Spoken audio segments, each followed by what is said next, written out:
Hi good evening ಎಲ್ಲರಿಗೂ. ಇದು Thursday evening vlog ಆಗಿರುತ್ತೆ.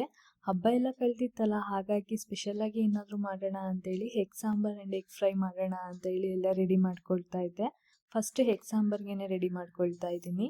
ಫಸ್ಟ್ ಒಂದು ಮಿಕ್ಸರ್ ಜಾರಿಗೆ ಈರುಳ್ಳಿ, ಬೆಳ್ಳುಳ್ಳಿ, ಶುಂಠಿ, ಚಕ್ಕೆ, ಲವಂಗ, ಪುದೀನ, ಸಾಂಬಾರ್ ಸೊಪ್ಪು, ಕಾಯಿ ಟೊಮೊಟೊ ಮತ್ತು ಸ್ವಲ್ಪ ಅದಕ್ಕೆ ಅರಿಶಿನ ಪೌಡರು, ಖಾರಕ್ಕೆ ಎಷ್ಟು ಬೇಕೋ ಅಷ್ಟು ಖಾರದ ಪೌಡರು ಮತ್ತು ಒಂದು ಅರ್ಧ ಟೇಬಲ್ ಸ್ಪೂನ್ ಧನಿಯಾ ಪೌಡರು, ರುಬ್ಕೊಳ್ಳೋಕ್ಕೆ ಸ್ವಲ್ಪ ನೀರು, ಇದಿಷ್ಟನ್ನು ಹಾಕೊಂಡು ಚೆನ್ನಾಗಿ ನೈಸ್ ಪೇಸ್ಟ್ ಆಗೋ ಥರ ರುಬ್ಕೊಳ್ಬೇಕು.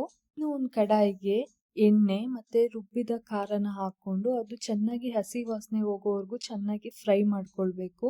ಅದಾದ ನಂತರ ನಿಮಗೆ ಯಾವ ಕನ್ಸಿಸ್ಟೆನ್ಸಿ ಬೇಕೋ ಅಷ್ಟು ಕನ್ಸಿಸ್ಟೆನ್ಸಿಗೆ ನೀರು ಹಾಕ್ಕೊಂಡು ಸ್ವಲ್ಪ ಉಪ್ಪು, ರುಚಿಗೆ ಎಷ್ಟು ಬೇಕೋ ಅಷ್ಟು ಉಪ್ಪು ಹಾಕ್ಕೊಂಡು ಚೆನ್ನಾಗಿ ಕುದಿ ಬಂದ ನಂತರ ಫ್ಲೇಮ್ನ ಲೋ ಫ್ಲೇಮಲ್ಲಿ ಇಟ್ಕೊಂಡು ಒಂದೊಂದಾಗಿ ಮೊಟ್ಟೆನ ಬಿಟ್ಕೊಳ್ಬೇಕು. ಸಣ್ಣ ಊರಿನಲ್ಲೇ ನಾವು ಫಸ್ಟ್ ಬೇಯಿಸ್ಕೋಬೇಕು, ಆವಾಗ ಮೊಟ್ಟೆ ಯಾವುದೇ ಥರ ಒಡೆದೋಗೋದಿಲ್ಲ. ಇದು ಲಿಡ್ನ ಮುಚ್ಚಿಬಿಟ್ಟು 5 to 10 minutes ನಾವು ಬೇಯಿಸ್ಕೋಬೇಕಾಗುತ್ತೆ.